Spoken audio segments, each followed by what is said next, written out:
3 sentences मैंने घर से दिए थे, कंडीशनल सेंटेंसेस पढ़ रहे थे। मैंने बताया था आज हम क्लास पूरी कर लेंगे, बहुत ज़्यादा दिक्कत की बात है नहीं, चैप्टर हमारा दूसरा ही दिन है जो चल रहा है, मतलब दूसरी ही क्लास है, ठीक है। 2 सेंटेंसेस मैंने घर से दिए थे। अगर आप समझदार हैं तो इन तीनों के आंसर आप निकाल के लाए होंगे, ठीक है। देखो, सबसे पहली बात, एक एक करके सॉल्व कर लेते हैं, 10 नंबर समझाता हूँ। इफ के साथ वाले हिस्से में हेड आया है। अब कुछ बच्चों को लग रहा होगा हेड हेड मतलब हेड प्लस वर्ब की थर्ड फॉर्म, मतलब वुड हैव प्लस वर्ब की थर्ड फॉर्म, गलती हो गई ये। अरे भाई साहब सुनो, अगर तुम ऐसा सोच रहे हो तो गलत सोच रहे हो। ये जो हेड है ये अकेला रखा है बेटे। अगर तुम्हें पता हो तो दुनिया में हैव की 3 फॉर्म होती हैं। पहली होती है हैज़ या हैव, वर्ब की फर्स्ट फॉर्म। वर्ब की सेकंड फॉर्म होती है हैड, और हेड की थर्ड फॉर्म ही होती है हेड। तो जो हेड होता है अगर अकेला आया है तो वो वर्ब की सेकंड फॉर्म है। अगर तुम ये समझ पाए तो अच्छी बात है, नहीं समझ पाए तो जान लो, अगर हेड अकेला रखा है तो वो थर्ड फॉर्म नहीं है। अगर हेड अकेला रखा है तो वो वर्ब की सेकंड फॉर्म को दिखा रहा है, जो कि पोजीशन को दिखा रहा है। If she had a car, अगर वर्ब की सेकंड फॉर्म हो तो अगले वाले हिस्से में वुड प्लस वर्ब की first form. If she had a car बोले अगर उसके पास गाड़ी होती तो she would give it to me, वो गाड़ी जो है मुझे दे देती, आप ये कह रहे हैं। अगर उसके पास गाड़ी होती वो तुम्हें गाड़ी दे देती, ये सेंटेंस कहा गया है, वर्ब की सेकंड फॉर्म है, अगले वाले वुड प्लस वर्ब की फर्स्ट फॉर्म है। सेंटेंस बिल्कुल ठीक है, नो एरर लगाओ, आगे बढ़ो। नंबर 2 देखो, मतलब नंबर 11 देखो। If Ram had submitted the files the boss would appreciate him. अगर तुम समझदार हो तो तुम्हें ये दिखेगा कि इधर हेड प्लस वर्ब की थर्ड फॉर्म आई है, क्लोज कंडीशन है। इफ वाले हिस्से में हेड प्लस वर्ब की थर्ड फॉर्म है, तो तुम्हें ये भी पता होना चाहिए कि अगले वाले हिस्से में वुड हैव प्लस वर्ब की थर्ड फॉर्म आता है। वुड आया है, अप्रिशिएट लिखा है। अब ऐसा तो है नहीं, अगर तुम वुड हैव प्लस वर्ब की थर्ड फॉर्म बनाओगे हेड प्लस वर्ब की थर्ड फॉर्म को देख के तो क्या करोगे? वुड हैव अप्रिशिएट का अप्रिशिएटेड। तो केवल ए बी सी ये वाला पार्ट क्या है, सी पार्ट है, केवल एक पार्ट में चेंज करना पड़ा, सी पार्ट में। 2 पार्ट में चेंज तो करना नहीं पड़ा, और 2 पार्ट में चेंज नहीं करना पड़ा तो लेफ्ट वाले को देख के राइट वाले को चेंज करो। गलती कौन से पार्ट में? सी पार्ट में। आंसर बनेगा सी। 10वें का 9 एरर था, चौथा पार्ट था, और 11 का सी बनेगा। इसके बाद देख लो 12 नंबर, मैंने आपको बताया कि Sita would take care of things if her father hasn't asked her by now. ओहो, बड़ा शानदार सेंटेंस है यार। देखो एक बात बताता हूँ तुम्हें, ध्यान से सुनना बेटे। Time decides the tense. एक बार की बात है, जब तुम छोटे थे तो मैंने सेंटेंस के उसमें टेंस के चैप्टर में एक बात लिखी थी, पूछो क्या? कि टाइम डिसाइड्स द टेंस। मैंने आपसे कहा था ये बात माथे पे लिख लेना, बहुत ज़रूरी बात है, हर जगह काम आएगी। छोटी छोटी जगह, हर जगह एक्सरसाइज में, हर जगह में तुम्हें ये बात लेके चलूंगा कि टाइम डिसाइड्स द टेंस, है ना। टेंस डिसाइड्स द टाइम नहीं, time decides the tense. Sentence में जो टाइम दे रखा है ना, वो बताएगा कि कौन सा टेंस आएगा। अब तुम ध्यान से सुनो, यहाँ पे बेटे बाय नाउ लिखा है। अगर तुम जानते हो तो तुम्हें एक बात बताई थी कि बाई के साथ जैसा टाइम होता है वैसा परफेक्ट टेंस आता है। नाउ होता है प्रेजेंट, नाउ कैसा होता है? प्रेजेंट होता है। बाई के साथ नाउ आया है, मतलब इस वाले पार्ट में या इस वाले सेंटेंस में प्रेजेंट परफेक्ट ही आएगा। प्रेजेंट परफेक्ट आएगा तो हैज़ हैव प्लस वर्ब की थर्ड फॉर्म को कोई गलत नहीं कर सकता। अगर तुम वुड टेक को देख के यहाँ पे वर्ब की सेकंड फॉर्म लगाने की सोच रहे हो, भाई साहब बिल्कुल गलत सोच रहे हो। बिल्कुल क्या सोच रहे हो? बिल्कुल गलत सोच रहे हो। मैं तुम्हें ये बताना चाह रहा हूँ कि यहाँ पे बाय नाउ टाइम है, और टाइम डिसाइड्स द टेंस, और बाय के साथ प्रेजेंट टेंस आए तो उसके साथ बाय के साथ एक तो परफेक्ट टेंस आता है, और बाय के साथ यहाँ प्रेजेंट है तो प्रेजेंट परफेक्ट आएगा। इसीलिए हैज़ के साथ थर्ड फॉर्म जो आज्ड लिखी है ये बिल्कुल ठीक है। तुम चाहकर भी हैज़ के साथ आज्ड में चेंज नहीं कर सकते, ध्यान रखना। अब तुम कहोगे सर ये तो आपने चीटिंग कर ली। पूछो कैसे? चीटिंग ऐसे कर ली, बोले सर ये तो कॉन्सेप्ट ही नहीं बताया, बोले ये तो बात ही नहीं हुई आपके मेरे बीच में, हमारे बीच में जो बात हुई वो ये बात हुई। बोले सर आपने एक बात कही थी, मैंने कहा। बोले इफ के साथ फर्स्ट फॉर्म तो विल प्लस वर्ब की फर्स्ट फॉर्म, इसके इफ के साथ second form would plus verb की फर्स्ट फॉर्म, इफ के साथ हेड प्लस वर्ब की third form would have plus verb की थर्ड फॉर्म। बोले ये तो आउट ऑफ सिलेबस आ गया। बोले ये तो बात ही नहीं हुई क्या कि हैज हैव के साथ थर्ड फॉर्म भी आ सकती है। ये क्या करें? अरे इसको दूसरी नज़र से देखो, देखो इफ के साथ वाला हिस्सा है, इफ के साथ वाला हिस्सा, इसको इस नज़र से देखो बच्चे। हैज़ हैव हेड क्या होते हैं बताओ जरा। अगर कहीं हैज़ आए, हैज़ या हैव आए, देखो ये वर्ब की फर्स्ट फॉर्म है, ये वर्ब की सेकंड फॉर्म है, ये वर्ब की थर्ड फॉर्म है। तो जो हैज़ हैव होते हैं वर्ब की फर्स्ट फॉर्म होती है वो प्रेजेंट को दिखाती है, सेकंड फॉर्म किसको दिखाती है? पास्ट को दिखाती है, थर्ड फॉर्म किसको दिखाती है? परफेक्ट को दिखाती है बच्चे। तो मैं तुम्हें यही बताना चाह रहा हूँ भाई, ये जो फर्स्ट फॉर्म है हैज़ हैव है, ये प्रेजेंट को दिखा रहा है। ये हैज़ हैव किसको दिखा रहा है? प्रेजेंट को दिखा रहा है। किसको दिखा रहा है? प्रेजेंट को। मतलब ये वर्ब की किसके जैसा है? ये वर्ब की फर्स्ट फॉर्म जैसा है। हैज़ हैव वर्ब की कौन सी फॉर्म जाता है? First form. अगर इफ के साथ वर्ब की फर्स्ट फॉर्म आए, अगर इफ के साथ वर्ब की कौन सी फॉर्म आए? फर्स्ट फॉर्म आए, तो मैं क्या सिखा चुका हूँ कि इफ के साथ वर्ब की फर्स्ट फॉर्म आए। वर्ब की फर्स्ट फॉर्म का मतलब प्रेजेंट से ही तो होता है बेटे। क्या सिखाया है जरा ध्यान से देखो, इफ के साथ क्या सिखाया है? इफ के साथ वर्ब की फर्स्ट फॉर्म। देखो इफ के साथ वर्ब की फर्स्ट फॉर्म, जो वर्ब की फर्स्ट फॉर्म है किस बात को दिखाती है? वर्ब की फर्स्ट फॉर्म रियल को दिखाती है, प्रेजेंट रियल, रियल प्रेजेंट। वही मैं सिखाना चाह रहा हूँ, वही मैं बताना चाह रहा हूँ, और क्या है। देखो जरा ध्यान से, तो ये जो यहाँ पे हैज आया ना, इसको प्रेजेंट मानो, प्रेजेंट मतलब वर्ब की फर्स्ट फॉर्म मानो, हैज है प्लस वर्ब की थर्ड फॉर्म से मत देखो इसको, देखो हैज आया, हैज मतलब प्रेजेंट है, प्रेजेंट मतलब वर्ब की फर्स्ट फॉर्म आई। अगर इफ के साथ वर्ब की फर्स्ट फॉर्म आई तो अगले वाले हिस्से में क्या आता है, वुड आता है, विल आता है, अगले वाले हिस्से में विल आता है, वुड काटो विल लिखो, will take care of things if her father hasn't asked her by now. भाई बहुत अच्छा सेंटेंस था, बाय नाउ को देख के हैज प्लस वर्ब की थर्ड फॉर्म ठीक मानी, हैज को प्रेजेंट माना, हैज को प्रेजेंट मान के वुड को चेंज करके क्या कर दिया, विल में चेंज कर दिया, गलती होगी ए पार्ट में। मुझे लगता है आप लोगों के बात समझ में आ गई होगी। अगर ये बात समझ में आ गई, थोड़ा आगे चलते हैं, थोड़ा आगे चलें तो मैंने कुछ बातें तो ऐसी वाली कर ली है, कुछ बातें मैं और करना चाहता हूँ। क्या, जैसे कि आपको पता है सर इफ के साथ है ना पहले सब्जेक्ट आता है, मैंने कहा हाँ आता है, बोले सर उसके बाद आता है वर्ब की सेकंड फॉर्म। अगर मैं केवल इसी, ये कौन सी कंडीशन में आता है, ये सेमी क्लोज में आता है, कौन सी कंडीशन में आता है ये सेकंड फॉर्म, किस में आती है, सेमी क्लोज में। तो अगर कई बार सेकंड फॉर्म ना आए, सेकंड फॉर्म की जगह वर आ जाए, तो मैं तुमसे पूछूं गलत है सही है, अरे भाई बिल्कुल सही है, सेकंड फॉर्म की जगह क्या आ जाए, अगर वर आ जाए तो भी बिल्कुल क्या है, इफ के साथ सब्जेक्ट आए, सब्जेक्ट के साथ वाज वर आ जाए तो भी बिल्कुल ठीक है, ठीक है। उसके बाद डॉट डॉट डॉट कुछ ना कुछ आया होगा, कॉमा लगेगा, फिर से कोई सब्जेक्ट आया होगा, ठीक है साहब, उस सब्जेक्ट के साथ क्या आया होगा, उस सब्जेक्ट के साथ आया होगा वुड प्लस वर्ब की first form dot dot dot dot dot और लास्ट में आ गया फुल स्टॉप। इस स्ट्रक्चर को ध्यान से देखो। अब तुम कहोगे सर इसमें नया क्या है, मैंने कहा नया कुछ नहीं है, सेकंड फॉर्म पहले बताई थी, बोले हाँ बताई थी, सेकंड फॉर्म के साथ वुड है plus verb, sorry would plus verb की फर्स्ट फॉर्म बताई थी, बोले हाँ बताई थी। बस बेटे चेंज इतना है कि इफ के साथ सेकंड फॉर्म की जगह क्या भी आ सकता है, वर्ब भी आ सकता है। क्यों, क्योंकि बेटे वर्ब भी तो सेकंड फॉर्म ही होता है, बताओ क्या वर्ब सेकंड फॉर्म नहीं होता, बता दो सोच समझ के। अरे आपको क्या बताया, एक वर्ब बी होती है, ध्यान से सुन लो अगर तुम्हें नहीं पता तो, अभी बता देता हूँ, एक वर्ब बी होती है, बी की फर्स्ट फॉर्म होती है इज एम आर, समझ रहे हो, और बी की सेकंड फॉर्म होती है वाज वर। क्या नहीं बताया जब छोटे थे तुम, बताओ जब तुम छोटे थे तो बताया नहीं, क्या ये बात बताई थी। बी के साथ थर्ड फॉर्म आती है बीन, और बी के साथ फोर्थ फॉर्म जो कि आईएनजी फॉर्म होती है वो क्या होती है, बीन। तो जो सेकंड फॉर्म होती है जो पास्ट को दिखाती है, सेकंड फॉर्म किसको दिखाती है, सेकंड फॉर्म दिखाती है किसको, पास्ट को, है ना, रियल के पास्ट को, अनरियल के प्रेजेंट को। ये जो सेकंड फॉर्म होती है ना बच्चे, ये वॉज वर्ब को दिखाती है, किसको दिखाती है, वॉज वर्ब को। इसीलिए मैंने कहा सेकंड फॉर्म के बदले किसका भी यूज हो सकता है, सेकंड फॉर्म के बदले किसका यूज हो सकता है, वर्ब का यूज भी हो सकता है। अब तुम कहोगे सर वाज नहीं आएगा, भाई वॉज नहीं आएगा, ध्यान रखना।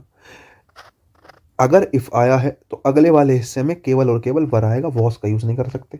रीजन क्या है, रीजन है प्रेजेंट सब्जेक्टिव मूड। अब प्रेजेंट सब्जेक्टिव मूड क्या है भाई, जो प्रेजेंट सब्जेक्टिव मूड है थोड़ा सा डिटेल वाली बात है, मुझे लगता नहीं अभी आपके लिए आवश्यक है। अगर आगे समय बचेगा कभी तो डिटेल वाली किसी क्लास में सब्जेक्टिव मूड पूरा पढ़ाएंगे, टेंशन ना लो। लेकिन मुझे लगता नहीं एग्जाम के लिहाज से जरूरी है, तुम्हारे आनंद के लिए जरूरी हो सकता है कि कुछ नई बात सीखने के लिए मिली है, लेकिन नहीं, फिलहाल जरूरी नहीं है। इफ के साथ वाले हिस्से में वर्ब की सेकंड फॉर्म ही आएगी, सेकंड फॉर्म के बदले क्या आ रहा है, अगर आए तो वर आएगा, वॉज नहीं आएगा। सिंगुलर नहीं आता है, प्रेजेंट सब्जेक्टिव मूड जो होता है वो सिचुएशन में, वो जब भी आ रहा होता है वो हमेशा प्लूरल फॉर्म में ही रखा जाता है, कभी भी सिंगुलर में रखा नहीं जाता, ध्यान रखने की बात ये है फिलहाल। तो या तो सेकंड फॉर्म या वर, या तो सेकंड फॉर्म या वर, या तो सेकंड फॉर्म या वर। अच्छा ठीक है। अब तुम कहो सर कोई और सिचुएशन भी हो सकती है, मैंने कहा यार एक सिचुएशन हो सकती है, बोले क्या, मैंने कहा यार एक और, बोले एक और सिचुएशन क्या, भाई एक सिचुएशन ये हो सकती है क्या, कि ये हो सकता है वॉज वर सेंटेंस के कहाँ भी आ जाए, शुरुआत में भी आ जाए। वॉज वर कहाँ भी हो सकता है सेंटेंस के कहाँ आ जाए, शुरुआत में आ जाए, समझ रहे हो सकता है सेंटेंस के कहाँ आ जाए, शुरुआत में भी आ जाए, कि वर सेंटेंस के शुरू में लिखा हो, समझ रहे हो, वर सेंटेंस के कहाँ लिखा हो, शुरू में लिखा हो, फिर सब्जेक्ट हो, फिर अन्य कुछ वर्ब आई हो, ठीक है, कॉमा लगा हो, फिर सब्जेक्ट आया हो ये वाला अगले सेंटेंस का, और उसके बाद वुड प्लस वर्ब की फर्स्ट फॉर्म आई हो, और डॉट डॉट डॉट सेंटेंस आया हो आगे। देखो ये भी पॉसिबल है, इस स्ट्रक्चर का भी ध्यान रखना। एक स्ट्रक्चर मैंने आपको थोड़ी सी नई बता दी कि कई बार ऐसा होता है ये पहले भी आ जाता है सेंटेंस में, है ना, हो सकता है सेंटेंस में कहाँ आ जाए, शुरुआत में भी आ जाए। देख के घबराना नहीं है कि ये क्या हो गया मेरे साथ, ये तो पता नहीं क्या लिख दिया, है ना, दोनों ही बातें क्या है बिल्कुल ठीक है, हो सकता है वो शुरुआत में आ जाए, ठीक है, इससे घबराने की जरूरत नहीं है। ध्यान से देखो यार, सेंटेंस की शुरुआत में या तो वर आता है या शुड आता है, समझ रहे हो नहीं, या तो वर आता है या मॉडल के रूप में कई बार शुड आ जाता है। तुम ज़्यादा डिटेल में जाओगे, हालांकि हेड वाली भी एक आधी सिचुएशन है, लेकिन नहीं छोड़ो, या तो वर आएगा या हेड आएगा, सॉरी वर आएगा या शुड आएगा, ये दो ही सिचुएशन खास करके फिलहाल तो ध्यान रखो, ज़्यादा कुछ याद रखने की जरूरत नहीं है। तीन चीज़ें आ सकती हैं वैसे, इफ़ के स्थान पे वर आ जाता है, हेड आ जाता है, शुड आ जाता है, ठीक है नहीं, या तो वर आता है, हेड आता है, शुड आता है, लेकिन फिलहाल तुम इतना ध्यान रखो कि वर शुरुआत में पहले आएगा। कई बार ऐसा होता है कंजक्शन का काम कर लेते हैं ये, कई बार ऐसा होता है वॉज, ये जो वर होता है, जो शुड होता है और जो हेड होता है, कई बार कंजक्शन का काम कर लेता है, किसका काम कर लेता है ये, कंजक्शन का, तो ये सब्जेक्ट से पहले आ जाता है। जैसे ये स्ट्रक्चर है और ये वाली स्ट्रक्चर में पूछूं दोनों में क्या फ़र्क है, पहली और दूसरी स्ट्रक्चर में, भाई यहाँ पे कंजक्शन कौन है, इफ है, यहाँ पे कंजक्शन कौन है, ये कंजक्शन, वर ने कंजक्शन का भी काम करा है पहले इस वाले सेंटेंस में, और वर्ब का तो करा ही करा है। तुम ज़्यादा रिल जाओगे, टेंशन ना लो, तुम इतना ध्यान रखो कि वर्ब पहले आया है। हालांकि इफ़ के स्थान पे 3 चीज़ें आ जाती हैं, अगर तुम्हें बता दूं मैं जानकारी के लिए, इफ़ के स्थान पे कंजक्शन बनने के लिए 3 चीज़ें आ सकती हैं, या तो वर आ जाता है, या फिर शुड आ जाता है ना, या फिर हैड आ जाता है। ये 3 ही लोग हैं जो घूम रहे हैं इफ़ की जगह पे। किसकी जगह पे? इफ़ की जगह पे। जनरली तो और चीज़ें नहीं आती हैं, ठीक है, खास करके ये 3 चीज़ें जो ध्यान रखनी है। चलो खैर, स्ट्रक्चर सेम है, बस सेकंड फॉर्म की जगह वर आया है। इतनी ही बात तुम्हें समझानी है, ज़्यादा कुछ बताने की ज़रूरत नहीं है मुझे लगता है। कुछ रंग बिरंगा ले लेते हैं और चलते हैं आगे, ठीक है, आ जाओ ज़रा। ठीक है, सेंटेंस लिखता हूँ, ध्यान से सुनो।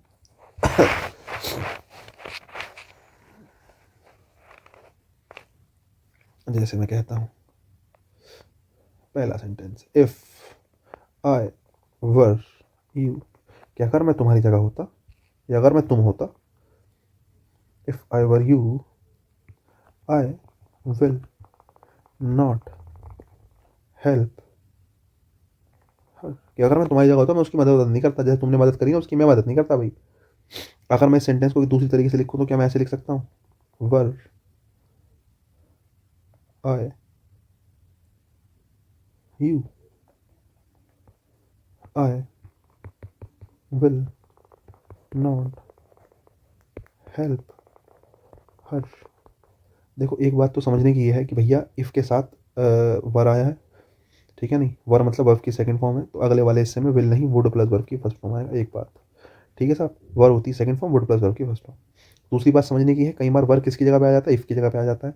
इससे भी घबराना नहीं है ये भी सेकंड फॉर्म ही। अगर ये सेकंड फॉर्म है तो अगले वाले में वुड प्लस वर्ब की फर्स्ट फॉर्म आएगी, ठीक है।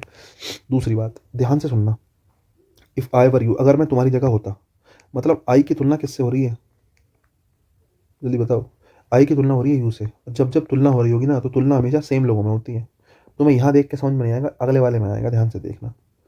If I were she I would not help her. Her का मतलब कोई तीसरी लड़की की बात चल रही है, दूसरी लड़की की बात चल रही है।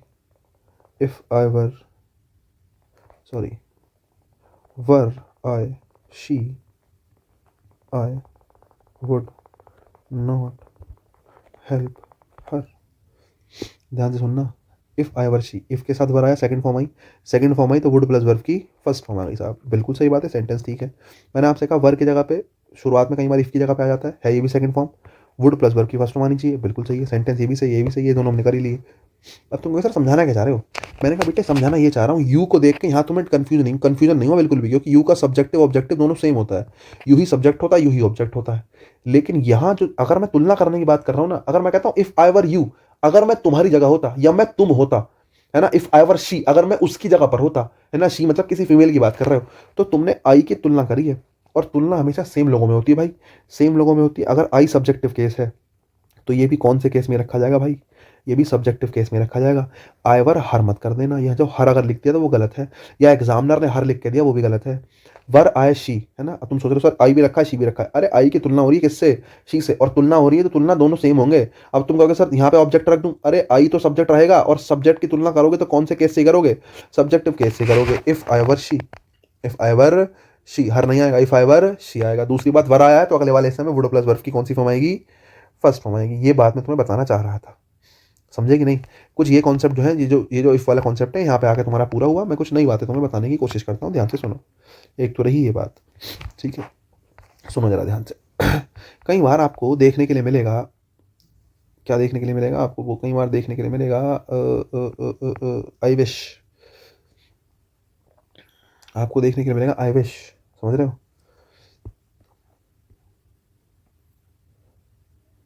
आई विश के साथ आपको देखने के लिए मिल सकता है वुड दैट, ठीक है, ये दोनों आपको देखने के लिए मिल सकते हैं। दोनों का मीनिंग, दोनों की जो बेसिकली हिंदी होती है वो निकलती है काश, काश ऐसा भी होता, ठीक है, कैसा होता देखो, कि तुम्हें इंग्लिश अच्छे से आ जाती है। देखो इफ़, इफ़ कह रहा हूँ, इफ़ नहीं है अब तो आई विश और वुड दैट की हम बात कर रहे हैं। कई बार सेंटेंस के स्टार्टिंग में I wish I were doctor, काश मैं एक डॉक्टर होता, या फिर आई विश लग गया, वुड दैट लग गया, इन दोनों में से कुछ भी लगा है तो सब्जेक्ट, सब्जेक्ट के बाद सेकंड फॉर्म लगाओ वर्ब की, वर्ब या फिर वर्ब लगाओ। क्या कह रहा था मैं कह रहा था वर्ब किया तो सेकंड फॉर्म लगाओ या वर्ब लगाओ, dot dot dot dot dot E T C. अब तुम ध्यान रखना, यहाँ पर वर्ब की कौन सी फॉर्म आई है, सेकंड फॉर्म आई है, या फिर वर्ब की सेकंड फॉर्म आई है, या फिर वर आया है। मैं तुम्हें एक बात बताऊँ काम की, भाई ध्यान से सुनना। आई विश का मतलब या वुड दैट का मतलब काश होता है ना। आई विश या वुड दैट का मतलब काश होता है। काश मतलब रियल है अनरियल है, जल्दी बताओ। काश मतलब अनरियल है। मैंने कहा काश मैं डॉक्टर होता, है ना, काश मेरी गवर्नमेंट जॉब लग गई होती, जैसे आप सेंटेंस कह रहे हो। तो ये काश जो मीनिंग है ना, कभी तुम किसी भी सेंटेंस के स्टार्टिंग में काश लगा दो, ये अनरियल ही निकलेगा थॉट, है ना। काश, काश मैं डॉक्टर होता, काश मेरी गवर्नमेंट जॉब लग गई होती, है ना। काश मैं तुम्हारे साथ होता, काश हम खेल रहे होते, काश मैं इंग्लिश आसानी से सीख पाता, काश मैं हर सब्जेक्ट में टॉप करता। सारी की सारी, जब भी तुम किसी शब्द से पहले, किसी सेंटेंस से पहले काश लगा दोगे, भाई वो अच्छा खासा सेंटेंस अनरियल दिखा हो जाएगा। रियल नहीं, कैसा हो जाएगा, काश, हाइपोथेटिकल सिचुएशन, अनरियल सिचुएशन, कि काश ऐसा होता लेकिन है नहीं, ऐसा होता वैसा होता लेकिन है नहीं। और अगर है नहीं तो ये काश वाले सेंटेंस अनरियल होते हैं। अब मैंने तुम्हें बताया है, अगर अनरियल सिचुएशन का प्रेजेंट टेंस है तो वर्ब की सेकंड फॉर्म लगा लो, और मैंने कहा वर्ब भी तो सेकंड फॉर्म होती है, वर लगा लो। अगर तुम्हें लगता है अनरियल सिचुएशन का पास्ट टेंस है, तो अनरियल के पास्ट को दिखाने के लिए हेड प्लस वर्ब की कौन सी फॉर्म आता है, थर्ड फॉर्म आता है। हेड प्लस वर्ब की कौन सी फॉर्म आता है, थर्ड फॉर्म आता है। तो अगर मैंने आपको एक नियम बताया आई विश, तो ध्यान से देखना, विश वर्ब की कौन सी फॉर्म है बच्चे, विश वर्ब की फर्स्ट फॉर्म है। वर्ब की फर्स्ट फॉर्म मतलब फिलहाल प्रेजेंट है। और मैंने बताया अनरियल का प्रेजेंट दिखाने के लिए वर्ब की कौन सी फॉर्म आती है, वर या फिर सेकंड फॉर्म आती है। इसी वजह से तो अगले वाले हिस्से में वर या सेकंड फॉर्म रखा है। अगर मैं आपको एक सेंटेंस दे दूं, ध्यान से सुनना, अगर मैं आपको एक सेंटेंस दे दूं या एक पॉइंट दे दूं, मैं तुमसे कहा कि एक नियम है, आई विश्ड, आई विश की जगह आई विश्ड लिख दिया मैंने, उसके बाद सब्जेक्ट लिखा, फिर उससे आपसे पूछा कि वर्ब बताओ क्या आएगी। यार तुम समझदार हो, आई विश होता है काश, लेकिन विश्ड है वर्ब की सेकंड फॉर्म, मतलब पास्ट। मतलब काश मतलब अनरियल सिचुएशन ले रहे हो, लेकिन अनरियल प्रेजेंट की ले रहे हो, पास्ट की अनरियल रहे हो, पास्ट की, और पास्ट की अनरियल के लिए हेड प्लस वर्ब की थर्ड फॉर्म। तो यहाँ हेड प्लस वर्ब की थर्ड फॉर्म आएगी। ये नियम बताना नहीं था, ये अंडरस्टूड था कि अनरियल सिचुएशन अगर तुम्हें लगता है प्रेजेंट की है तो वर प्लस वर्ब की, वर या सेकंड फॉर्म लगा लो। तुम्हें लगता है अनरियल सिचुएशन पास्ट की है तो हेड प्लस वर्ब की थर्ड फॉर्म लगा लो। इतनी सी बात है जो तुम्हें ध्यान रखनी है बच्चा। अगर तुम समझ गए हो, बात प्रेजेंट की है, प्रेजेंट की वजह से वर प्लस वर्ब की, वर या फिर वर्ब की सेकंड फॉर्म आ गई। वहीं यहाँ पे बात पास्ट की हो गई थी तो हेड प्लस वर्ब की थर्ड फॉर्म आ गई। बताओ जरा बात समझ में आई कि नहीं आई, जल्दी से बता दो। अगर तुम्हें दोनों बातें समझ में आ गई हैं तो मैं आपके सामने एक दो सेंटेंस लिख देता हूँ, ध्यान से देखो, मज़ा आ जाएगा तुम्हें। जैसे मैं कहता हूँ आई विश, काश, I wish I were a king. आपको पता है आई विश आया, काश आया, मतलब प्रेजेंट की अनरियल सिचुएशन है, वर्ब की सेकंड फॉर्म वर लगाओ, बिल्कुल सही बात है। लेकिन अगर मैं लिख देता हूँ आई विश की जगह आई विश्ड, मैं तुम्हें समझाना चाह रहा हूँ बच्चे, समझे, सेंटेंस विश्ड वाले सेंटेंस मुश्किल से मिलेंगे तुम्हें, लेकिन मैं तुम्हें ये बताना चाह रहा हूँ कि पास्ट की आई विश मतलब काश है, विश्ड मतलब सेकंड फॉर्म मतलब पास्ट, पास्ट का अनरियल, पास्ट का अनरियल क्या होता है, I had been a king. Had plus verb की थर्ड फॉर्म आएगी, क्यों, क्योंकि पास्ट का अनरियल एक्शन है, प्रेजेंट का नहीं, पास्ट का अनरियल एक्शन, पास्ट का अनरियल एक्शन है।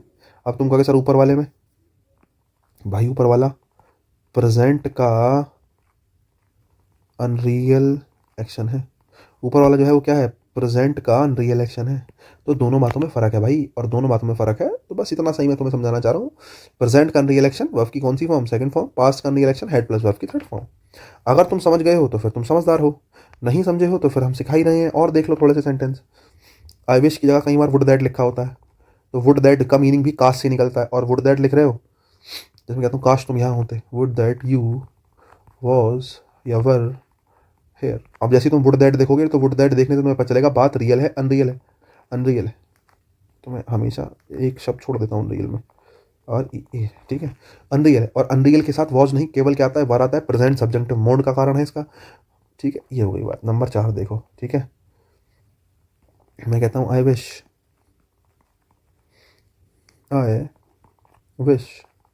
यू वेंट देयर, काश तुम वहाँ गए होते। अब देखो आई विश आया, अब तुम्हें पता है आई विश प्रेजेंट की अनरियल सिचुएशन है, तो उसके लिए वर्ब की सेकंड फॉर्म आती है, या तो वर आता है, सेकंड फॉर्म आती है। देखो वेंट सेकंड फॉर्म ही है ना।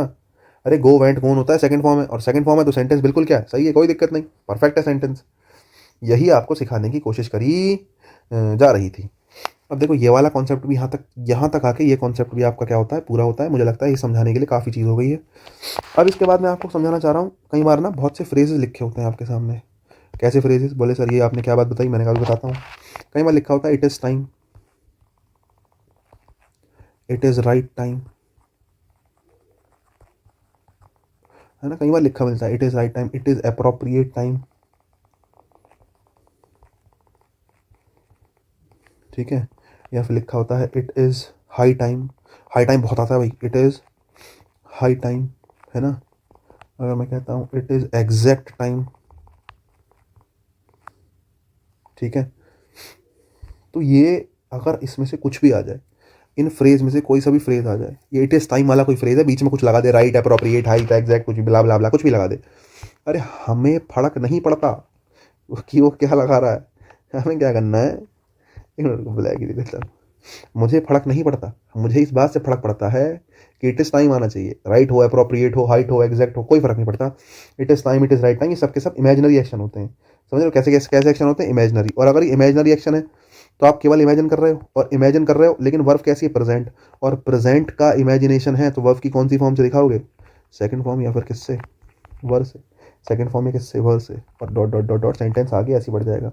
कई बार ऐसा होता है कि सब्जेक्ट दिया ही नहीं होता, कई बार ऐसा होता है कि सब्जेक्ट दिया नहीं होता, और अगर सब्जेक्ट दिया नहीं होता, और अगर सब्जेक्ट दिया नहीं होता तो इसको काट दो। सब्जेक्ट नहीं दिया, बोले हो सकता है सर क्या ना सब्जेक्ट ना दे, मैंने कहा भाई ना दे, ना दे तो ना दे, हमें क्या लेना, हम डरेंगे थोड़ी। मैंने कहा अगर सब्जेक्ट नहीं दिया तो डायरेक्ट वर्ब की सेकंड फॉर्म छोड़ो, टू प्लस वर्ब की कौन सी फॉर्म, first form, direct to plus verb की कौन सी फॉर्म, टू प्लस वर्ब की फर्स्ट फॉर्म का यूज़ किया जाता है, डॉट डॉट डॉट जो भी सेंटेंस में आगे बढ़ा दो। अगर it is time, it is right time, appropriate time, high time, exact time आया है, तो इसके बाद अगर सब्जेक्ट आया तो वर्ब प्लस वर्ब की सेकंड फॉर्म, दोनों में से कोई सा भी लगा दो। सब्जेक्ट नहीं आया तो टू प्लस वर्ब की फर्स्ट फॉर्म। देखो टू प्लस वर्ब की फर्स्ट फॉर्म इन्फिनेटिव होता है, क्या होता है, इन्फिनेटिव होता है। एक बात, इन्फिनेटिव का अपना कोई टाइम नहीं होता, समझ रहे हो, इन्फिनेटिव का अपना कोई टाइम नहीं होता। अगर तुम्हें जानकारी ना हो तो मैं बता दूं, ना तो इन्फिनेटिव प्रेजेंट है, ना इन्फिनेटिव पास्ट है, ना इन्फिनेटिव फ्यूचर है, समझ रहे हो। इन्फिनेटिव का प्रेजेंट पास्ट फ्यूचर कुछ नहीं होता भाई, इन्फिनेटिव जिसके साथ आया है वो वैसा है, समझ रहे हो नहीं। जैसे मैं कहता हूँ आई वांट टू गो, मैं तुमसे पूछूं टू गो का क्या टाइम है, भाई टू गो प्रेजेंट को दिखा रहा है, क्योंकि टू गो किसके साथ आया, वर्ब की फर्स्ट फॉर्म के साथ आया, तो टू गो का टाइम कैसा है, प्रेजेंट है। अगर मैं आई वांट टू गो की जगह लिखता हूँ आई वांटेड टू गो, तो मैं तुमसे पूछूं टू गो फिलहाल किसको दिखा रहा है, प्रेजेंट को, पास्ट को, आप कहोगे सर पास्ट को दिखा रहा है, क्योंकि किसके साथ आया, वांटेड के साथ आया। I will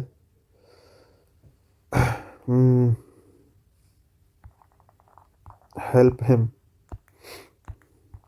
I will help him to गो।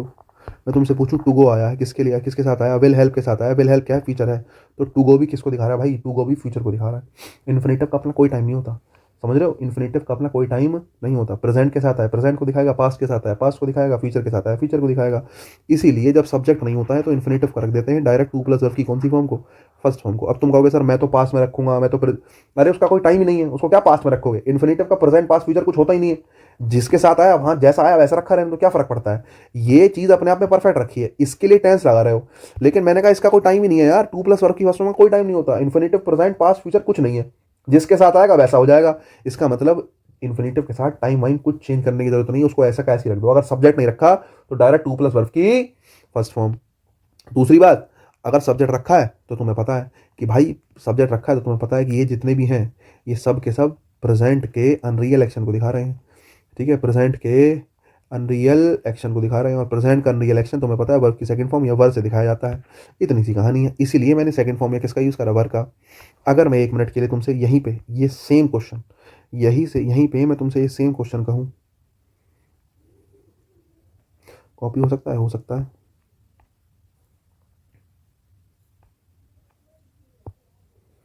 अरे वाह, टेक्नोलॉजी बहुत आगे चली गई भाई समय से देखो देखो भाई, अगर ये आ जाए और इज की जगह वॉज लिखा हो, बच्चे इज की जगह वॉज लिखा हो, अब तो तुम इतने होशियार हो चुके हो कि अगर इज की जगह वॉज लिखा है तो ध्यान रखना, प्लस में अगर सब्जेक्ट लिखा है तो वर्ब की सेकंड फॉर्म आएगी, हेड प्लस वर्ब की थर्ड फॉर्म आएगी, हेड प्लस वर्ब की थर्ड फॉर्म आएगी। अब क्यों, क्योंकि भाई इसकी जगह वॉज आ गया, अब की बार अनरियल सिचुएशन पास्ट की है, और पास्ट की unreal situation head plus verb की थर्ड फॉर्म से सिखाते हैं, बताते हैं। इसी क्लास के स्टार्टिंग में बता चुका हूं कि वॉज वर्ब जो है पास्ट की मतलब वॉज वर्ब मतलब है एक तो अनरियल सिचुएशन है, वॉज मतलब पास्ट, पास्ट की unreal situation head plus verb की थर्ड फॉर्म होती है। तुम्हें अगर ना याद हो तो मैं एक बार तुम्हें टाइम लाइन पे ले चलता हूँ भाई, ये बताया तो था। प्रेजेंट की अनरियल सेकंड फॉर्म है और पास्ट की अनरियल हेड प्लस वर्ब की थर्ड फॉर्म है, ये लिखा अनरियल, याद करो जरा, थोड़ा सा याद होना चाहिए भाई, मैं समझा चुका हूँ ये बात, तो ये समझाने की जरूरत नहीं है, इसकी जगह वॉज हो गया तो अंडरस्टूड होना चाहिए कि पास्ट की अनरियल मतलब हेड प्लस वर्ब की थर्ड फॉर्म, प्रेजेंट की अनरियल मतलब वर्ब या वर्ब की सेकंड फॉर्म। बस इतनी सी कहानी है सीखने के लिए। अगर तुम्हें बात समझ में आ गई होगी तो मुझे लगता है कि मुझे 2-4 सेंटेंस तुम्हें दे देने चाहिए, ठीक है, नहीं 1-2 सेंटेंस लिखते हैं बैठ के बढ़िया से, जरा मजा आ जाएगा और तुम भी थोड़ा समझ पाओगे कि हाँ मैं क्या कह रहा हूँ। देखो जरा,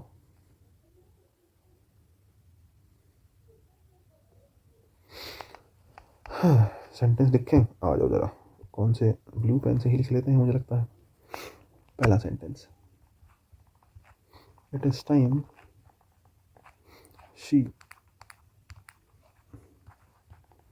वर्ब हमने ब्रैकेट में लिखी, आप अपने हिसाब से लिख सकते हैं जो आपको लिखना है।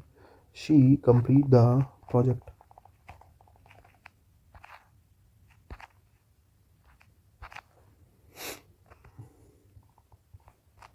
दूसरा देखो, it is high time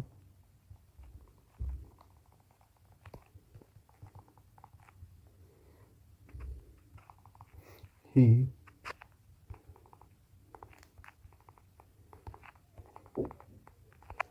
it is time, it is high time का मतलब होता है यही वो समय है ना, यही वो समय है। बाकी मीनिंग सबके सेम होता है, it is the right time, ये यही वो समय है, यही समय, यही सही समय है, यही वो समय है ना।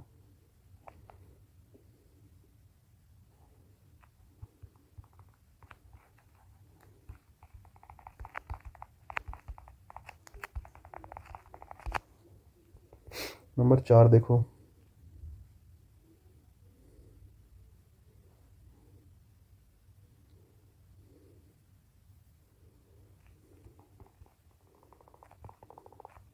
It was the right time, time ना आके मूवमेंट आ जाए तो भी एक ही बात है, घबराना नहीं है, it is the right time, right time में जाकर राइट मूवमेंट आ जाए, एक ही बात है।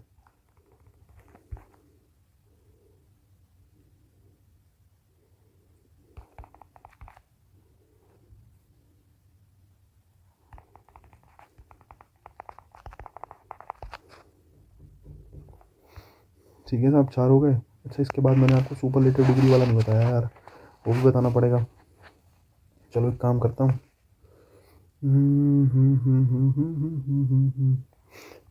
अभी पहले एक और देता हूँ, वो दोनों लास्ट में करा दूंगा, 2 टाइप और बच रहे हैं, मैंने लिखवाए नहीं यार।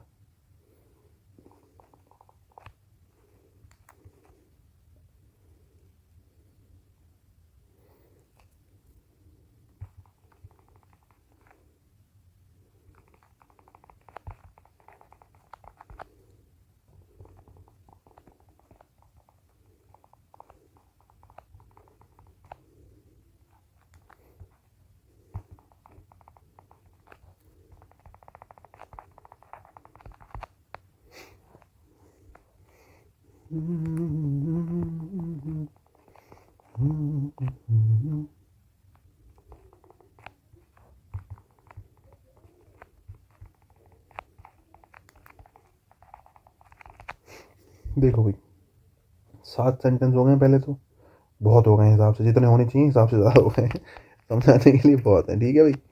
देखो मैं समझा देता हूँ, it is time, it is right time, it is high time. पहली बात तो देखो सब जगह इज़ है ना, तो तुम्हें ये पता होना चाहिए इज़ के, इज़ को देख के यहाँ वर्ब की सेकंड फॉर्म, यहाँ वर्ब की सेकंड फॉर्म, यहाँ वर्ब की सेकंड फॉर्म।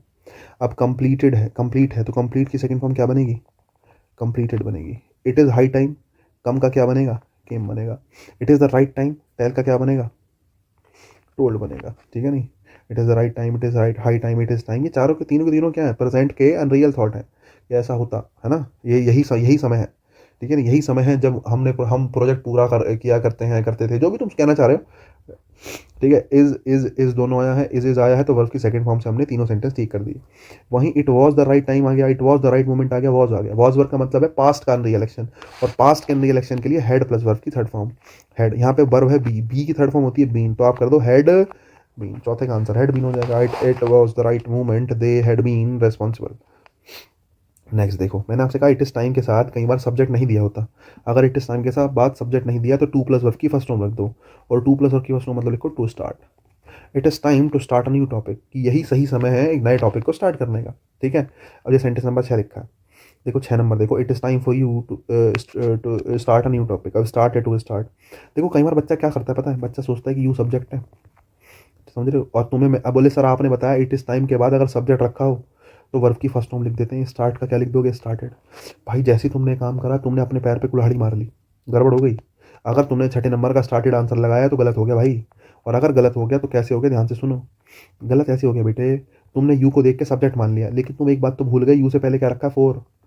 फोर क्या होती है, प्रपोजिशन। और मैं बता चुका हूँ जब तुम छोटे थे क्या, कि प्रपोजिशन धरती पर आती है तो अपना क्या लेके आती है, ऑब्जेक्ट। और एग्जामिनर जानबूझ के ऐसी सिचुएशन में यू देता है क्योंकि यू का सब्जेक्ट भी यू होता है और यू का ऑब्जेक्ट भी क्या ही होता है, यू ही होता है। सब्जेक्ट ऑब्जेक्ट सेम होते हैं इसमें। अगर वो ये सेंटेंस ऐसे देता ना, देखो माना छः छः छः के साथ मैंने एक 8 नंबर लिखा, it is time for them, और मैं लिखूँ start a topic, start a new topic. अगर वो ऐसे सेंटेंस लिख के देता भाई साहब, तुम 100% पहचान लेते कि सर दैम लिखा है, दैम तो ऑब्जेक्ट होता है, सबको पता है दैम ऑब्जेक्ट होता है। बोले सर सब्जेक्ट होता तो दे होता, they started a new topic. Subject होता दे होता, तुम्हें पता है दैम लिखा है, सबको पता है कि सर दैम तो ऑब्जेक्ट होता है ना। तो तुम्हें यहाँ कन्फ्यूजन नहीं था। इस वाली सिचुएशन में तुम बिल्कुल सीधी सीधी बात है टू स्टार्ट लगाते। तो it is time for them to start, सब लगाते टू स्टार्ट, बढ़िया से मुझे पता है। लेकिन यहाँ पे जो यू लिखा है ना, एग्जामिनर भी यू लिख के देता है क्योंकि हमें पता है यू ही सब्जेक्ट होता है, यू ही ऑब्जेक्ट होता है। समझ रहे हो, यू ही सब्जेक्ट है, यू ही ऑब्जेक्ट है। अगर तुमने इस फोर पे ध्यान दे लिया कि फोर प्रपोजिशन है और प्रपोजिशन के साथ ऑब्जेक्ट होता है, तो तुम्हें पता होना चाहिए यहाँ पे ये जो यू रखा है ना, ये यू सब्जेक्ट नहीं है, ये यू ऑब्जेक्ट है। और अगर यू ऑब्जेक्ट है तो ध्यान से देखो, क्या इट इज़ टाइम के बाद सब्जेक्ट रखा है कहीं, इट इज़ टाइम के बाद सब्जेक्ट नहीं है। और अगर सब्जेक्ट नहीं है तो क्या लिखा जाएगा, टू स्टार्ट। अब आप कहोगे सर माना यू सब्जेक्ट रखा हो, अरे अगला सेंटेंस देखो ना, सेम सेंटेंस है, इट इज़ टाइम यू। अब यहाँ पे कहीं फोर वर्ड तो रखा नहीं है, ये प्रपोजिशन का ऑब्जेक्ट हो, है ना। इज आया है, लिंकिंग वर्ब होती है, लिंकिंग वर्ब के पास अपना ऑब्जेक्ट होता नहीं है। लिंकिंग वर्ब के साथ जो रखा है टाइम रखा है, इसके पास वर्ब रखी है, वर्ब ऑब्जेक्ट लेने लायक है नहीं। प्रपोजिशन ऑब्जेक्ट कितने लोगों का, दो लोगों का। मैंने कहा वर्ब लिंकिंग वर्ब है जो कि ऑब्जेक्ट लेती नहीं, प्रपोजिशन कोई रखी नहीं है, इसका मतलब यू ऑब्जेक्ट नहीं है बच्चे, यू क्या है, यू सब्जेक्ट है। और जब जब इट इज टाइम के बाद सब्जेक्ट आ जाए तो वर्ब की सेकंड फॉर्म आती है, क्या कहोगे, स्टार्ट या स्टार्टेड। आप कहोगे started, it is time you started a new topic. Next देख लो 8वां number, it is time for them to start a new topic, it is time for them to start a new topic. For them object है तो आपने to start लिख दिया। मुझे लगता है 8 सेंटेंस मैंने बहुत कुछ तुम्हें समझाया होगा और बात तुम्हें पल्ले पड़ी होगी। ठीक है, दो बातें और हैं सीखने के लिए, कहो तो बता दूं, अरे नहीं भी कहोगे तो बताऊंगा भाई, ऐसे काम नहीं चलेगा, बताना तो पड़ेगा ही। अब क्या बताने की बात चल रही थी, मैं आपको बता रहा था सुपरलेटिव डिग्री वाली बात और नंबर्स वाली बात बता रहा था, है ना। मैं बता रहा था कई बार ऐसा होता है इट इज़ के बाद, है ना, दा लगा के क्या देते हैं, सुपरलेटिव डिग्री दे देते हैं, क्योंकि सुपरलेटिव डिग्री से पहले हमेशा दा आता ही है, तो मैंने फिर भी लिख दिया superlative degree plus time.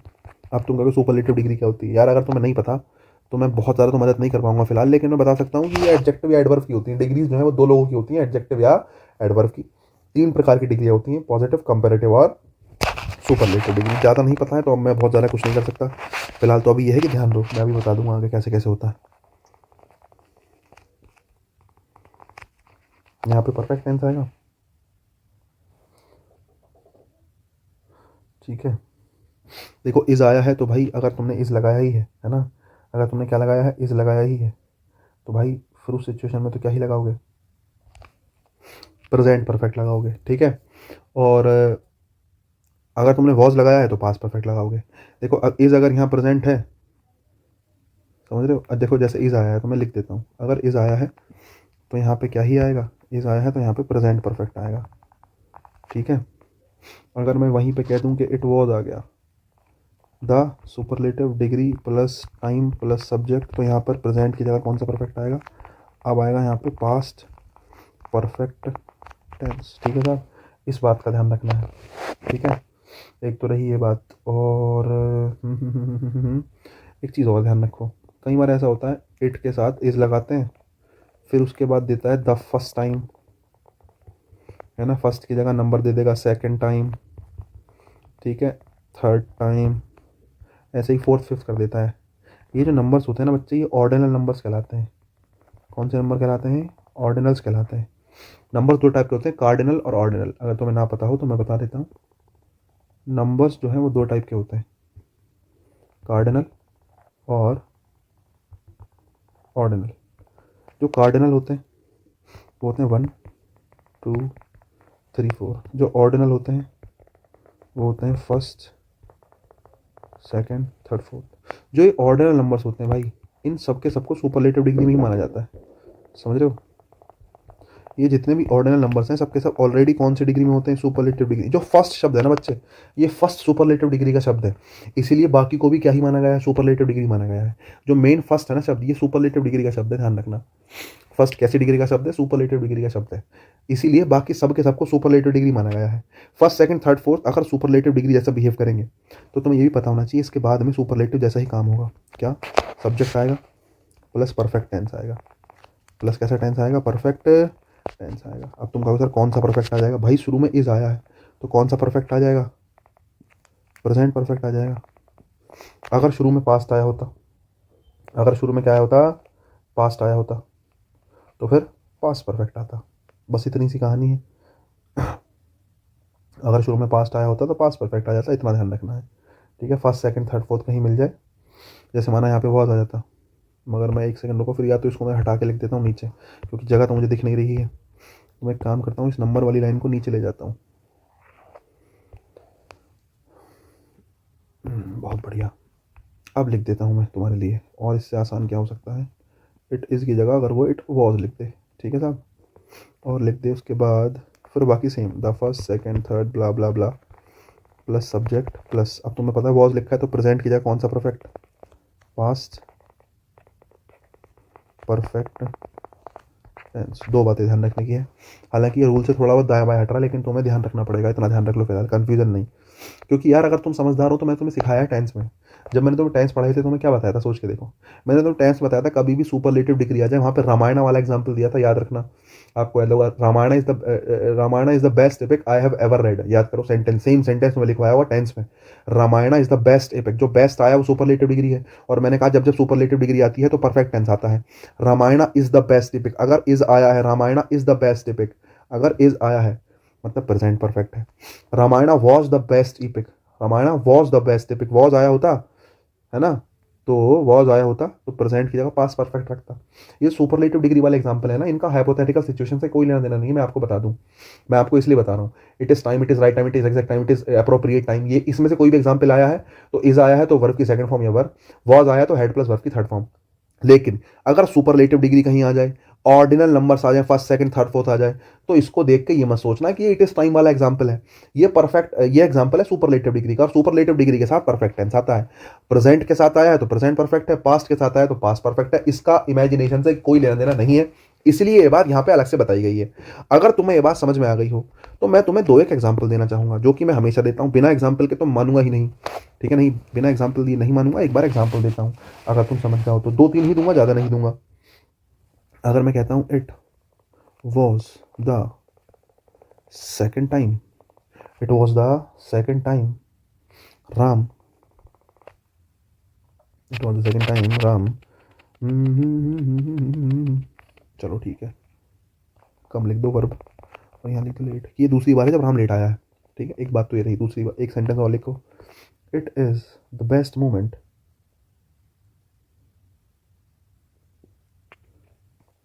It is the best moment, या टाइम लिख लो जो भी लिखो, it is the best time Ram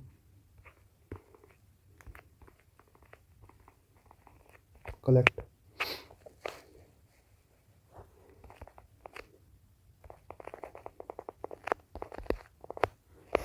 collect the report. जैसे मैंने एक सेंटेंस लिखा, अब तुम्हें पता है 10 सेकंड होता है सुपरलेटिव डिग्री का शब्द, और वॉज आया है मतलब सुपरलेटिव मतलब परफेक्ट टेंस, और परफेक्ट के साथ साथ बात आई है वॉज की, मतलब पास्ट का परफेक्ट, और पास्ट परफेक्ट होता है had come came come third form, had had plus verb की थर्ड फॉर्म, सेंटेंस परफेक्ट हो गया बिल्कुल। उसके बाद the best, best superlative degree का शब्द है, मतलब यहाँ पे परफेक्ट टेंस आएगा। इज आया है मतलब परफेक्ट किसका आएगा, प्रेजेंट का परफेक्ट, प्रेजेंट परफेक्ट आएगा, Ram has collected the report. बस इतनी सी बात है जो तुम्हें समझनी थी, और कुछ नहीं समझना, तुम्हें घबराने की बिल्कुल बात नहीं थी जो तुम सोच रहे हो, ठीक है साहब, बहुत बढ़िया। अगर तुम्हें ये बात नहीं समझ में आ गई तो अच्छा, इससे पहले मैं तुम्हें एक बात बता चुका हूँ, पूछो क्या। इससे पहले मैं तुम्हें एक बात बता चुका हूँ, अब मैं सोच रहा हूँ उसको पूरा कर दूँ, अधूरी नहीं छोड़ूँ।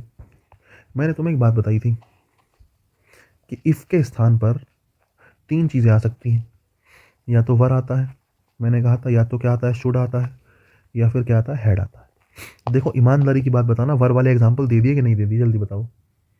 अरे दे दिए यार, अभी तो बता के आया हूँ। शुड और हेड वाले बचे हैं, अभी दे देता हूँ। तीनों के एग्जाम्पल देता हूँ जिसमें तुम्हें समझ में आ जाए कि इफ़ के स्थान पे कई बार हेड या शुड रखा मिल सकता है।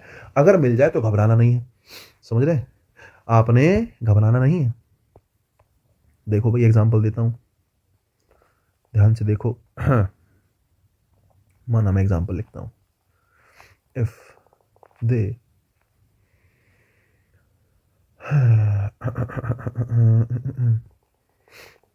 if they should come late। या एक सेकंड रुको, स्ट्रक्चर लिख दूं क्या? चलो एक काम करो, तुम ऐसी समझ में आ जाएगी, स्ट्रक्चर लिखने का छोड़ो। स्कोल्ड है, देखना स्कोल्ड दैम।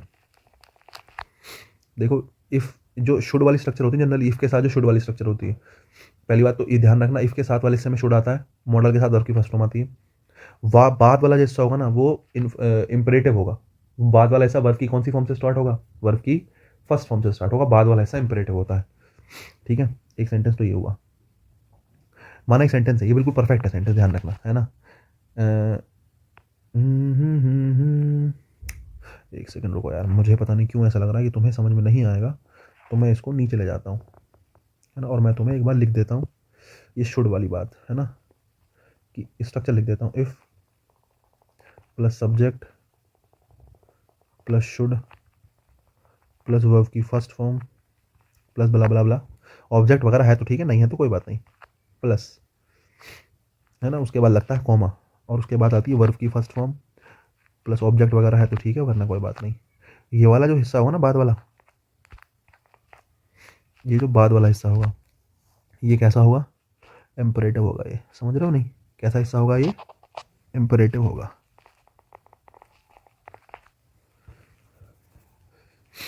ठीक है, तो मैं बताना चाह रहा था, एक तो रही ये बात, दूसरी बात, मैंने सेंटेंस दिया if they should come late scold them, अगर वो लेट आते हैं, अगर वो लेट आते हैं स्कोल्ड देम, उनको डांटना।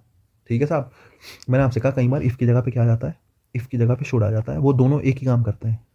अब मैं इस सेंटेंस को ऐसे लिख सकता हूँ, बिल्कुल लिख सकता हूँ, इफ की जगह पे शुड लिख लो, मतलब यहाँ पे जो शुड लिखा है ना दे से पहले, ये दोनों का काम कर रहा है। यहाँ शुड जो है वो शुड भी काम कर रहा है अपना, और इफ का भी काम कर रहा है। शुड दे कम लेट, अगर वो लेट आते हैं, शुड वर्ब की फर्स्ट, सॉरी कम वर्ब की फर्स्ट फॉर्म है, स्कोल्ड देम। मैं तुमसे पूछूं क्या स्ट्रक्चर ठीक है? भाई बिल्कुल ठीक है, इस स्ट्रक्चर ठीक है।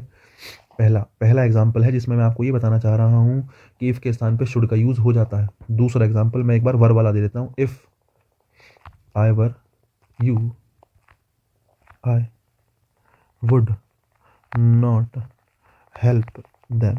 ध्यान करो ये एग्जाम्पल दिया होगा, अगर मैं इसको लिखना चाहूँ क्या मैं ऐसे लिख सकता हूँ, वर आई यू, मैंने इफ़ की जगह पे किसका यूज़ कर लिया? वर का। जो वर है ये किसकी जगह पे आ गया? जो वर है ये इफ़ की जगह पे आ गया साहब। ठीक है, और आगे आई वुड नॉट हेल्प देम, ये दोनों सेंटेंस ही क्या है? ठीक है, पहले वाले में मैंने इफ़ और इफ़ के साथ वर्क का यूज़ करा है, दूसरे वाले में मैंने इफ़ की जगह वर्क का यूज़ करा है। ये दोनों सेंटेंस बिल्कुल ठीक है, ऐसा यूज़ हो सकता है, देख के घबराना नहीं है। ठीक है, अब तुम कहते हो सर 2 बात बता दी, तीसरी बताई दो। तीसरा मैंने हेड बताया था, देखो ध्यान से सुनो, कई बार ना semi close condition, sorry close condition जो होती है उसमें हेड आता है। जैसे मैं कहता हूँ if he had come late, if he had come late, एक सेंटेंस में लिखवाया था आपको, she would have punish him. यार यही सेंटेंस था कि नहीं था? सबसे पहला सेंटेंस जब कंडीशनल सेंटेंस स्टार्ट करे थे तो क्लोज कंडीशन में सेम सेंटेंस लिखवाया था, याद करो, if he had come late she would have punished him. अगर मैं आपसे कहूँ कि इस सेंटेंस को लिखने का कोई और तरीका हो सकता है, बरखुरदार बिल्कुल हो सकता है। हैड जो है इफ़ की जगह पे आ जाता है, आप इसको ऐसे लिख सकते हो शुरू में, हैड, इफ़ की जगह पे हैड लिख दो, हैड ही, कम का कम, ये कम थर्ड फॉर्म है हैड के साथ जो है ये, हैड ही come late she would have punish, sorry punish नहीं, punished, she would have punished मैं आपसे पूछूं दोनों सही हैं, भाई दोनों बिल्कुल सही हैं, दोनों में कोई फर्क नहीं है, दोनों में कोई अंतर नहीं है ना। ये तीन ही चीज़ें हैं जो आपको इफ़ की जगह पे यूज़ कर लेनी है। अगर या इफ़ की जगह पे एग्जामिनर ने यूज़ कर रखी हैं तो देख के घबराना नहीं है कि हाँ ये गलत नहीं है, ये बिल्कुल ठीक है। समझ रहे हो ना, ये मैंने आपको यहीं के यहीं हाथों हाथ करा दी। कई बार आप देख के सोचते हो कि यार ये गलत तो नहीं है, नहीं बिल्कुल गलत नहीं है। ठीक है साहब, कंडीशनल सेंटेंस की बात तो इतनी हो गई पूरी। मुझे लगता है कंडीशनल के लिए ठीक है, काफ़ी है ना। अब देखो मैं तुम्हें एक बात बता देता हूँ, पूछो क्या। कंडीशनल सेंटेंस में हम लेके चल रहे हैं इफ़। क्या लेके चल रहे हैं कंडीशनल में हम बेसिकली इफ़ लेके चल रहे हैं। कंडीशनल सेंटेंस में हम इफ़ का यूज़ कर रहे हैं ना। इफ़ किसको दिखाता है? कंडीशन को दिखाता है। इफ़ किसको दिखाता है? कंडीशन को। कई जगह इफ़ की जगह पे इन केस लिखा मिलता है। किसकी इफ़ की जगह पे क्या लिखा मिलता है? In case. तो कई बार हम इन केस को इफ़ से मतलब बेसिकली इन केस और इफ़ को ना आपस में क्या कर लेते हैं, हम ऐसा कर लेते हैं कि इन केस की जगह इफ़ की जगह इन केस आएगा, इन केस की जगह इफ़ आएगा। एक बात तो यह है कि इफ़ और इन केस दोनों कंजक्शन है। समझ रहे हो? मैं आपसे कहूँ इफ़ वर्सेस इन केस, दोनों के दोनों क्या ही है? कंजक्शन है। दोनों के दोनों क्या ही है? कंजक्शन है। मैं आपसे कहूँ कंडीशन की बात, हाँ बात तो सही, कंडीशन को दिखाया जा रहा है। समझ रहे हो नहीं? लेकिन इफ़ और इन केस में एक बहुत बड़ा फ़र्क है। पूछो क्या? देखो मैंने आपसे अभी बताया था चैप्टर की शुरुआत में कि इफ़ के साथ जब रखा होता है ना, इफ़ के साथ जो वर्ब की फर्स्ट फॉर्म, सेकंड फॉर्म या हेड प्लस वर्ब की थर्ड फॉर्म आती है वो कंडीशन को दिखा रही होती है, और बाद में जो आया होता है वो रिजल्ट को दिखा रहा होता है। और यही फ़र्क है इन केस में। इन केस के साथ जो रखा होता है ना, जो इन केस के साथ रखा होता है वो रिजल्ट को दिखा रहा होता है, और इन केस के दूसरे वाले हिस्से में किसको दिखा रहा होता है? ये कंडीशन को दिखा रहा होता है। समझ रहे हो? इन केस बेसिकली प्रिकॉशन वाली सिचुएशन को दिखाने के लिए आता है। कैसी सिचुएशन को दिखाने के लिए आता है? प्रिकॉशन वाली सिचुएशन के लिए। जैसे मैं कहता हूँ कि भाई मैं रेनकोट ले लेता हूँ, कहीं हो सकता है रास्ते में बारिश पड़ जाए। मैं रेनकोट ले लेता हूँ, कहीं हो सकता है रास्ते में बारिश पड़ जाए। तो रेनकोट, बारिश पड़ी नहीं है, कुछ नहीं है, तुमने पहली प्रिकॉशन ले लिया है ना। तो ये बेसिकली सिचुएशन इन केस को दिखाएगी। खैर ये तुम ज़्यादा कंफ्यूज हो जाओगे, लेकिन ये दो बात याद रखो। मैं इसी बेस पे अभी तुम्हें एग्जांपल दूंगा, टेंशन ना लो। समझ रहे हो? इफ के साथ वाले हिस्से में कंडीशन आती है और अगले वाले हिस्से में रिजल्ट आता है। इन केस इसका उल्टा होता है। ठीक है, तो अभी तो कभी तुमसे पूछ ले या कहीं तुमसे ये जनरली पता है ऐसी चीजें कहाँ मिलती हैं? ऑप्शन में। ऑप्शन में तुम्हें दो चीजें रखी मिल रही हैं, इफ भी रखा है, इन केस भी रखा है, और तुम्हारे सामने धर्म संकट आ गया कि यार इफ और इन केस। देखो if you give me blood I will give you freedom. अगर तुम मुझे खून दोगे मैं तुम्हें आजादी दूंगा। और सेम मीनिंग इन केस का भी अगर होता है। इन केस मैं तुमसे कहता हूं in case it rains I will carry a raincoat, या I will carry umbrella, an umbrella. कि इन केस इट रेन्स, अगर बारिश पड़ती है तो मैं छाता ले लेता हूं। अगर दोनों को हिंदी अर्थ से निकालने की कोशिश करोगे भाई साहब, ₹1 का फर्क नहीं है। दोनों के दोनों का अर्थ ही किससे निकल रहा है? अगर से निकल रहा है। दोनों के दोनों का अर्थ किससे निकल रहा है? अगर से। और अगर दोनों के दोनों का अर्थ अगर से निकल रहा है तो आप इसको अर्थ से डिसाइड नहीं कर सकते, आप कॉन्सेप्ट से ही डिसाइड करोगे कि कहां इफ आएगा, कहां इन केस आएगा। कॉन्सेप्ट क्या है? इफ के साथ वाले क्लोज में कंडीशन रखी होनी चाहिए, और इन केस के साथ वाले क्लोज में क्या रखा होना चाहिए? रिजल्ट रखा होना चाहिए। बस तुम्हें इस बात का ध्यान रखना है। अब तुम कहोगे सर मेरे समझ तो बात नहीं है, मुझे तो एग्जाम्पल लेके बताओ। मैंने कहा अरे हम किस लिए बैठे हैं, जरा देखो। अगर मैं आपसे कहता हूं, जैसे मैं कहता हूं if you give me blood I will give you freedom. जैसे मैंने एक सेंटेंस दिया। दूसरा मैं देता हूं if it rains I will not go to office. तीसरा मैं देता हूं if it rains I will carry a rain coat.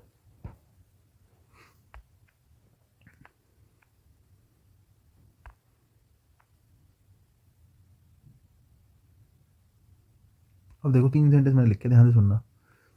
मैं कहता हूं if you give me blood, तुम मुझे खून दोगे तो मैं तुम्हें आज़ादी दूंगा। भाई कंडीशन क्या है? कंडीशन है आपका खून देना, और बदले में रिजल्ट में तुम्हें क्या मिलेगा? रिजल्ट में मिलेगा तुम्हें आज़ादी, मैं तुम्हें आज़ादी दूंगा। भाई तुम मुझे खून दोगे कंडीशन है, मतलब तुम मेरे लिए खून बहाओगे, अपना खून बिल्कुल मेरे साथ साथ बहाओगे। हम ना अंग्रेजों का सामना करेंगे, लड़के बिल्कुल भिड़ के बढ़िया से अंग्रेजों का सामना करेंगे, और बदले में तुम्हें आज़ादी मिलेगी। तो कंडीशन है कि आपको साथ खड़ा होना पड़ेगा, है ना। और उसका रिजल्ट क्या निकलेगा, तुम्हें रिजल्ट में आज़ादी मिलेगी। तो जरा ध्यान से देखना, ये कंडीशन है।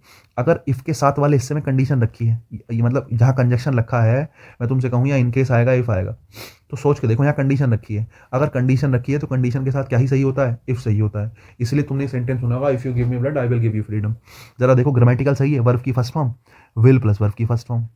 भाई बिल्कुल ठीक है, समझ रहे हो नहीं, पहला सेंटेंस बिल्कुल ठीक है और पहले सेंटेंस में इफ भी बिल्कुल ठीक है, इन केस नहीं आएगा। दूसरा सेंटेंस देखो, मैंने कहा if it rains I will not go to office. अच्छा एक बात बताओ, कंडीशन पहले होगी या रिजल्ट पहले होगा? सोच के देखो भाई, कंडीशन जनरली पहले होती है और उसके बाद में क्या आता है, रिजल्ट आता है। कंडीशन पहले रखी जाती है, बाद में रिजल्ट आता है, या रिजल्ट बाद में आएगा हमेशा। मैंने कहा, जैसे मैंने तुम्हें एग्जांपल दिया कि मैं अगर तुम 100 नंबर लाते हो तो मैं तुम्हें बाइक दिलवा दूंगा। भाई कंडीशन पहले है कि 100 नंबर लेके आओ, बदले में क्या मिलेगा, बाद में रिजल्ट आएगा। रिजल्ट में तुम्हें क्या मिलेगा, जब रिजल्ट आएगा तो तुम्हें मिलेगी मोटरसाइकिल या बाइक, है ना। तो कंडीशन पहले, रिजल्ट बाद में, ये बात तुम्हें पता होनी चाहिए। कभी भी शर्त पहले रखी जाएगी और उसका रिजल्ट बाद में आएगा। तो इफ इट रेन्स, अगर बारिश पड़ती है, अगर बारिश पड़ती है, I will not go to office, मैं ऑफिस नहीं जाऊंगा। तो ऑफिस कब नहीं जाओगे, पहले ही ऑफिस नहीं जाओगे, पहले बारिश पड़ेगी, बताओ भाई। पहले पड़ेगी बारिश, जो पहले होता है वो कंडीशन है, जो पहले होता है वो क्या है, कंडीशन है। और I will not go to office, मैं ऑफिस नहीं जाऊंगा, बारिश पड़ने कंडीशन है, और कंडीशन का रिजल्ट क्या निकला कि तुम ऑफिस नहीं गए। मैंने कहा अगर बारिश पड़ेगी ऑफिस नहीं जाऊंगा, कंडीशन है बारिश पड़ना, और रिजल्ट में क्या होगा कि मैं ऑफिस नहीं जाऊंगा, मैं स्कूल नहीं जाऊंगा, मैं कोचिंग नहीं जाऊंगा। ये आपका रिजल्ट हो गया। जरा देखना, कंडीशन के साथ हमेशा क्या रखते हैं, कंडीशन के साथ तो इफ रखते हैं भाई, और यहाँ पे जो इफ रखा है बिल्कुल क्या है, सही है। एक और देखो, इफ इट रेन्स, अगर बारिश पड़ती है, I will carry a raincoat. अगर बारिश पड़ती है तो आई विल कैरी अ रेनकोट, मैं क्या रख लेता हूँ, मैं रेनकोट रख लेता हूँ। अगर बारिश पड़ेगी तो मैं रेनकोट रख लेता हूँ। क्या बारिश पड़ी, बताओ भाई। तुमने पहले क्या कर लिया, पहले तुमने रेनकोट रख लिया, पहले ही तुमने रेनकोट रख लिया। सोच के देखो, तुमने पहले ही रेनकोट रख लिया, प्रिकॉशन बरत रहे हो, प्रिकॉशन, तुमने पहले ही रेनकोट रख लिया। अगर तुमने पहले से ही रेनकोट रख लिया, इसका मतलब ये तो कंडीशन हो गई, समझ रहे हो नहीं। और इसका रिजल्ट में क्या हो सकता है, बोले साहब रिजल्ट में बारिश हो सकती है। रिजल्ट में क्या हो सकती है, रिजल्ट में बारिश हो सकती है। अब कंडीशन हो गई तुम्हारा रेनकोट रखना, और बदले में क्या हो जाए, बारिश हो जाए। तुमने रेनकोट रख लिया, बदले में शायद क्या हो जाए, बारिश हो जाए। मैंने तुमसे कहा था जो चीज़ पहले हो वो कंडीशन होती है। तुमने पहले बारिश पड़ी है, तुमने रेनकोट रख लिया, सोच के बताओ। इफ इट रेन्स, अगर बारिश पड़ी, अगर बारिश पड़ती है, बारिश इफ के साथ वर्ब की फर्स्ट फॉर्म, काम हो भी सकता है नहीं भी, बारिश हो भी सकती है नहीं भी। क्या समझा के आया हूं ओपन कंडीशन में, इफ के साथ वर्ब की कौन सी फॉर्म आई है, फर्स्ट फॉर्म। ओपन कंडीशन अभी समझाई पिछली क्लास में कि ओपन कंडीशन में क्या सिखाया, अगर इफ के साथ वर्ब की फर्स्ट फॉर्म आए तो रियल कंडीशन है, वो एक्शन हो भी सकता है और नहीं भी हो सकता है। बात प्रेजेंट की चल रही है, अगर प्रेजेंट में या फिर आने वाले टाइम में बारिश पड़ती है, पड़ भी सकती है, नहीं भी पड़ सकती है, रियल सिचुएशन है। तो तुमने क्या करा, मैंने रेनकोट रख लिया। अरे तुमने अगर रेनकोट रख लिया मतलब बारिश पड़ने से पहले ही रेनकोट रख लिया, और जो पहले होता है वो कंडीशन होती है। अगर रेनकोट रखना कंडीशन है मतलब बारिश पड़ना उसका क्या है, रिजल्ट है। तो भाई रिजल्ट अगर पहले रखा हो तो इफ नहीं किसका यूज करते हैं, इनकेस का। किसका यूज करते हैं, इनकेस का। अब सेंटेंस पढ़ो, बिल्कुल परफेक्ट लगेगा। क्या, in case it rains, in case it rains की अगर बारिश पड़ी, I will carry a raincoat, मैं क्या रख रहा हूं, मैं रेनकोट, मैंने रेनकोट रख लिया है, मैं रेनकोट रख लूंगा, क्या पता बारिश पड़ जाए। इन केस इट रेन्स, क्या पता बारिश पड़ जाए, इसलिए मैंने क्या रखा, आई विल कैरी रेनकोट, कि मैं एक रेनकोट लेके चलूंगा। इन केस इट रेन्स, शायद क्या पड़ जाए, बारिश पड़ जाए। यदि बारिश पड़ जाए, कि भाई मैं तो रेनकोट लेके चलूंगा, क्या पता रास्ते में बारिश पड़ जाए, क्या पता बारिश पड़ जाए, यदि बारिश पड़ जाए। तो वही सिचुएशन है भाई। रिजल्ट अगर रखा होगा तो उसके साथ किसका यूज करोगे, इन केस का। अगर कंडीशन रखी है तो इफ आएगा। इफ तो कंजक्शन ऑफ कंडीशन है भाई। इफ तो मैं तुमसे पूछूं क्या है, कंजक्शन ऑफ कंडीशन। कंडीशन को दिखाना है इफ लगाओ, कंडीशन को दिखाना है इफ लगाओ, ठीक है। रिजल्ट वाली बात चल रही है तो भाई मतलब कंडीशन पहले होती है, इफ अगर आपस में बदली हो गई है कॉन्टेक्स्ट की तो फिर इफ की जगह इन केस का यूज कर सकते हैं। हालांकि थोड़ा ध्यान लगाना पड़ेगा, इतना आसान काम नहीं है। तुम सोचो इतना इजीली समझ लो, मैंने तो बड़े जोर लगाए तुम्हें समझाने में, 3 सेंटेंसेज में। थोड़ा सा इस चीज़ का तुम्हें ध्यान रखना पड़ेगा, ठीक है। इसके अलावा देखो, समझने के लिए फिलहाल अगर कुछ है तो मैं बता दूं, चैप्टर तुम्हारा पूरा हो गया। एक तुम्हें अनटिल और अनलेस बताना है, अनटिल और अनलेस बताना है, और अनटिल अनलेस के अलावा तुम्हें बताना है, मुझे क्या बताना है, तुम्हें बताना है वैन और वाइल, ठीक है। थोड़ा सा तुम्हें वैन और वाइल बताना है। ये दोनों मैं तुम्हें शीट के एक्सरसाइज के साथ में करा दूंगा, अनटिल अनलेस वैन और वाइल, ठीक है। ये कॉपी अपनी जब मैं एक्सरसाइज करूंगा साथ में रखा करो, उसमें कुछ भी कॉन्टेक्स्ट नया है, कुछ भी चीज़ नहीं है तो वो साथ में अपना ऐड कर लिया। अनटिल अनलेस वैन और वाइल, ये दोनों चीज़ें मैं तुम्हें बता दूंगा। चैप्टर आपका पूरा होता है, टेंस आपका कंप्लीट होता है।